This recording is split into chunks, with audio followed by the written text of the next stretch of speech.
Hey everybody, welcome to the Wednesday evening Bible study of the Glendale Road Church of Christ. We are going to be in Matthew chapter 7 verse 12 talking about something very familiar to most of us, but something that is definitely probably needed in our current time and day, and that is the Golden Rule. One of the things that I would have you to know is that the Golden Rule as Jesus gave it isn't unique to Christianity. As a matter of fact, we see this evidenced in various other thoughts of ethics. For example, Confucius, who lived in the 6th century BC, said, "What do you not want done to yourself, do not do to others." And the Greek philosopher Socrates, round about the same time, about 100 years later or so, he said, "Whatever angers you when you suffer it at the hands of others, do not do it to others." The Rabbi Hillel, that lived around the time of Jesus himself, he said, "What is hateful to you, do not do to your neighbor." And so we see that various philosophies of the ancient world, those of Eastern Confucianism, Greek philosophy, and even Hebrew teaching, had this similar concept in mind that Jesus engraved for us in the minds and hearts of many. And though because he is Christ the Lord and Savior, he is probably more well known for this very thought that we call the Golden Rule. And we read this in Matthew's Gospel, chapter 7 and verse 12, and here's what it says.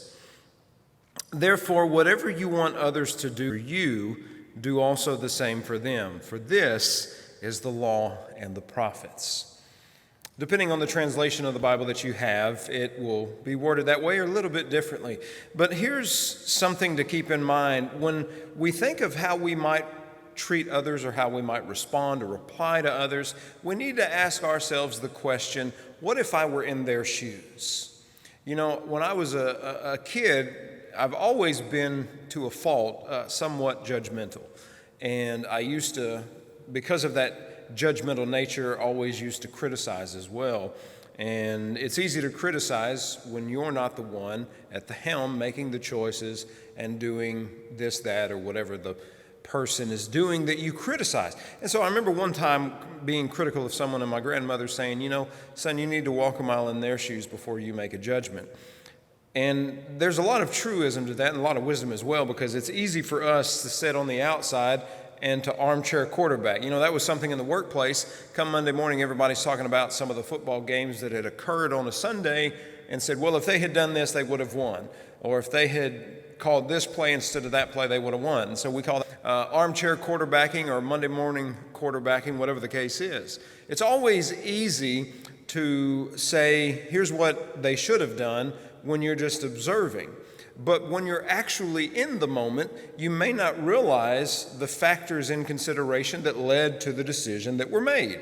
One of the things that I see often done is people, as they review how police handle certain situations, they say, here's what they should have done.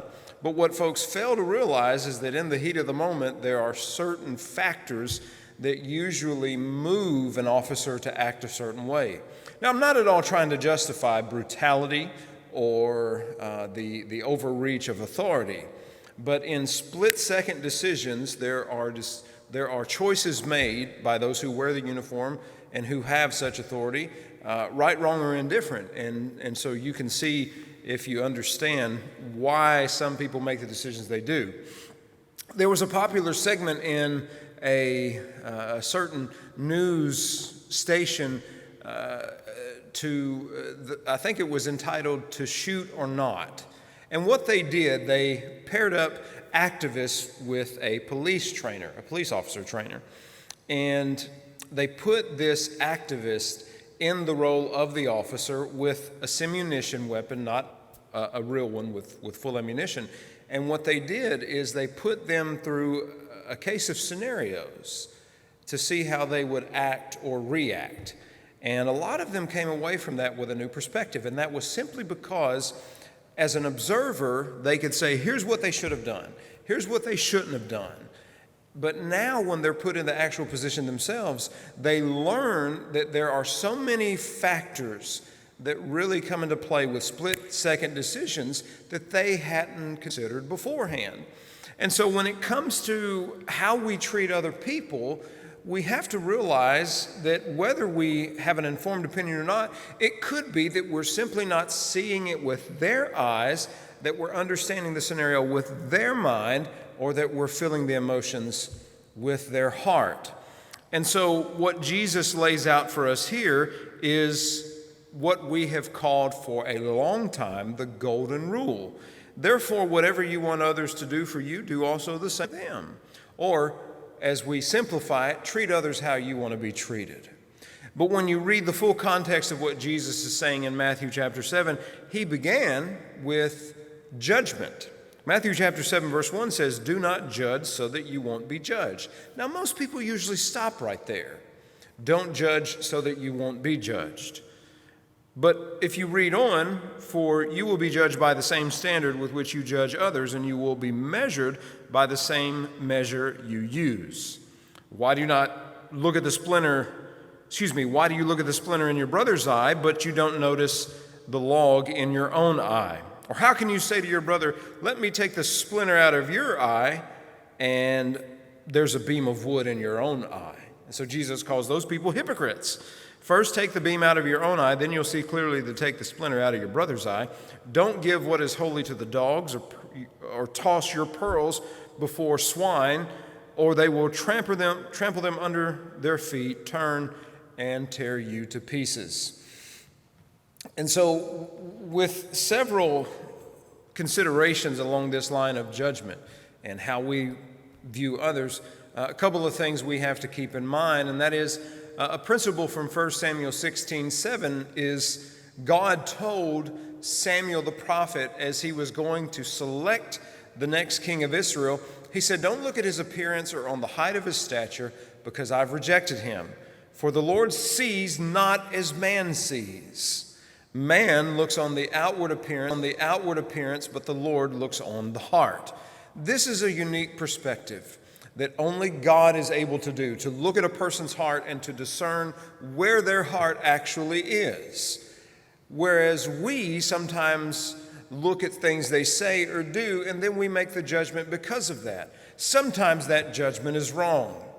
And so here's the thing, there are people who make decisions or who do things, and the result may leave us unhappy. But the reality is, whether we agree with the decision or not, there are many times that we could probably confess, you know what, that person has a good heart, their heart is in the right place. Even though I may not agree with the decision, the one thing that I can't doubt or question is their motive.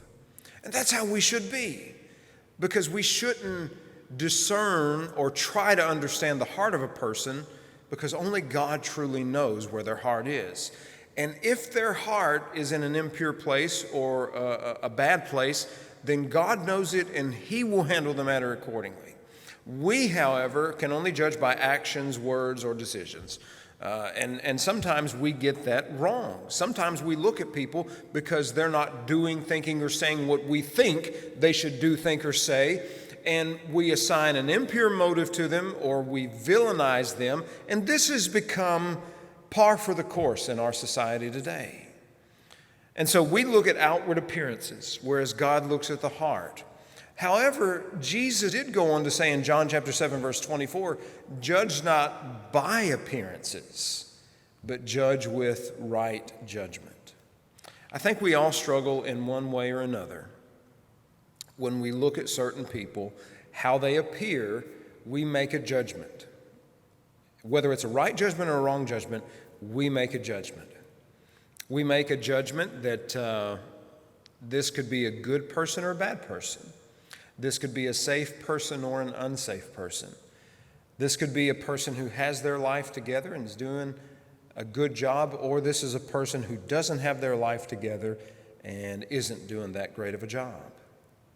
And so, treat others the way you want to be treated, or whatever you want others to do for you, do for them. And so we often leave this to a realm of judgment. And the Bible doesn't say that we should never in all situations not judge, but rather what Jesus says is how you judge is how you will be judged. The measure you use. And this is something I need, I think, as well as most of us need, to be able to judge as God would judge. And that isn't to say judging in the sense of condemnation, but it's to say discernment. How do I discern this matter or the other?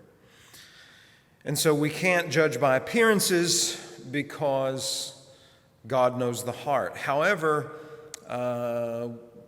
we are to judge with right judgment. 1 Corinthians 2:15 says, "The spiritual person judges all things, but is himself to be judged by no one." So we who are spiritual people should judge all things. And judgment isn't a bad word. It's actually, it's made into a bad word. People say, don't judge me. Who are you to judge me? Or who died and left you judge of the earth? Things of that sort. And in that sense, it's when judgment is used negatively. But however, we all judge things. Anytime we make a large purchase, we are making judgments. When a person is in a role of any particular job, depending on how they carry out that job consistently, we make a judgment whether or not they're good at that job. But what is the standard we use? Are we merciless, hateful, and just mean about it? Well, if that's how we judge others, that's how God will judge us. But if we are merciful, compassionate, then God can judge us similarly. And so how is it then if how we treat others or how we want to be treated is how we should treat others? What's the answer to that? How do we go about actually doing that very thing? Well, there's some wisdom from the Old Testament. Isaiah, for one, Isaiah chapter 1, verses 16 and 17, God tells Israel to wash yourselves, make yourselves clean, put away the evil of your doings from before your eyes. Cease to do evil, learn to do good. Seek justice, rebuke the oppressor, defend the fatherless, and plead for the widow.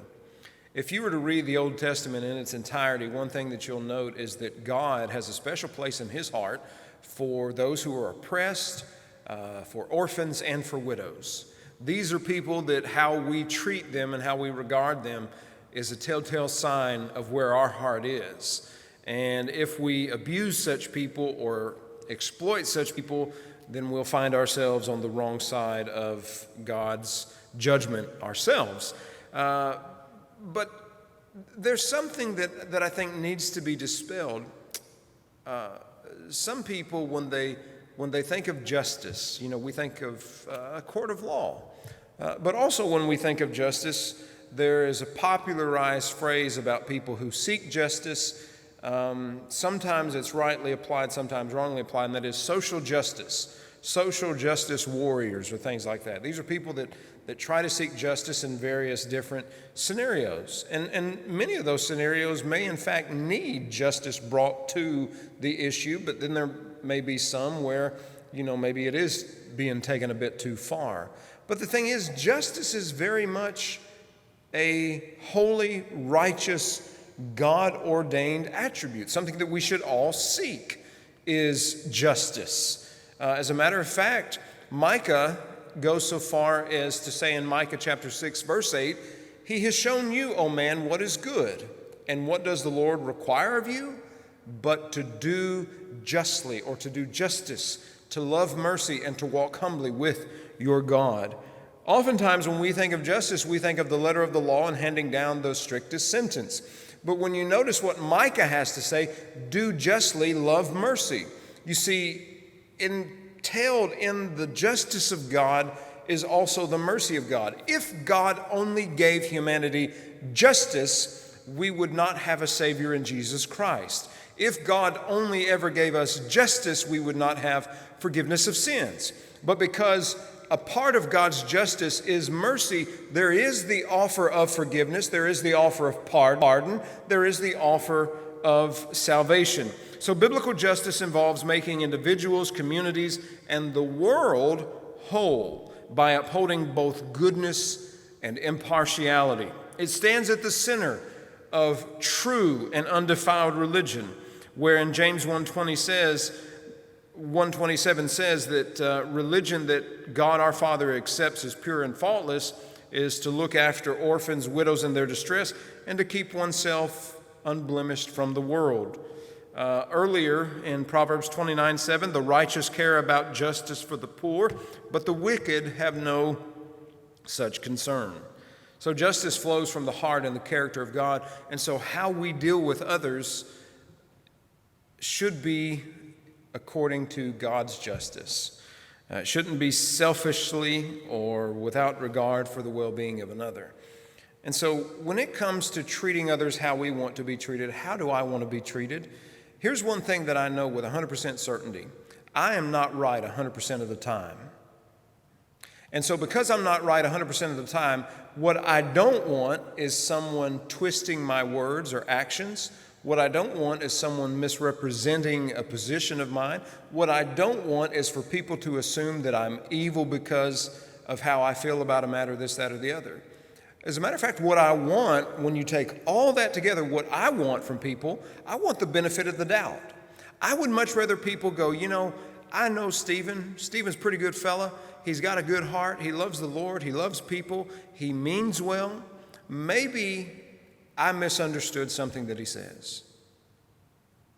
And so if you give people the benefit of the doubt, you're not assuming the worst of them, whereas today we seem to always assume the worst of everybody else. And when we assume the worst of everybody else, we assign motives to their words and their actions. We are risking villainizing them as individuals. And when we do that, we forget a very important truth that applies to us as well as them. They, as do we, bear the very image of God, our Maker. And why is it that we go about mistreating the very image of God, our Maker? This is something that James also addressed in his letter. As we experience the wholeness that Jesus offers, we are to carry his justice forward into the world. And we sense God's heart for this in James' epistle because James denounced oppression toward the poor. In James chapter 2, verses 1 to 13, he saw church leaders favoring the rich and looking down on those who were less fortunate.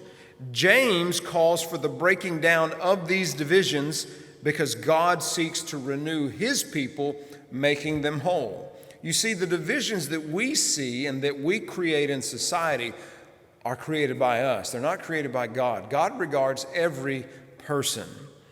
And this same problem arises still today, especially given the tendency in some Christian circles to downplay social justice while highlighting personal morality. Jesus rebuked the Pharisees for this very thing in Matthew 23:23. He said, "Woe to you, teachers of the law and Pharisees, you hypocrites! You give a tenth of your spices, mint, dill, cumin, but you have neglected the more important matters of the law, justice, mercy, and faithfulness." So both individual transformation as well as community transformation are part of restoring the wholeness of God's creation. And while morality and immorality are birthed here in the human heart, justice is the center of God's heart. Treat others how you want to be treated. It's not much more difficult than that. But it's a reminder that we as Christians need, especially in the divisiveness that we see in our society. We can contribute to that divisiveness, or we can show that Jesus is the Lord of our lives, and we can do as he says. Blessed are those who are peacemakers, for they shall be called sons of God. And so we can contribute to the division by our personal proclivities, by our personal suggestions or preferences, or we can be among the blessed in the kingdom of God, and we can be peacemakers, who are then in turn called sons of God. Jesus blessed the peacemakers, not the troublemakers. The peacemakers seek to take the chaos of the world and to make it calm. Now, how one does that is definitely up to the scenario and up to the person. But we should not lend our voices to divisiveness, to partisanship, to animosity. We should lend our voices to the principles of God. And here's the thing, that sometimes the very principles of God do create division, but it's because people find themselves opposed to God's principles. Christ himself said that he did not come to bring peace, but a sword. For divisions will occur. Father will rise up against son, daughter against mother, brother against sister, and so forth and so on. So anytime you stand for godly principles, it may be that division ensues, but it's not a case of man-made division. It's a case of people standing for God and those standing opposed to God. And what we have to do is ask whether what we stand for or not is something that God stands for. Treat others how you want to be treated, or therefore whatever you want others to do for you, do also the same for them. For this is the law and the prophets. In our post-Christian setting that we find ourselves in, many skeptics view religion as corrosive, divisive, and as a source of injustice. But the kind of religion that the Bible advocates is rooted in justice that flows from the heart of God, and it seeks to bring all things into wholeness of God. And we who are justified by faith in the God of all justice are to experience the wholeness that he brings and extend it to others as citizens of his kingdom. So remember that golden rule. Treat others how you want to be treated, because this is the law and the prophets. And we thank you for joining us.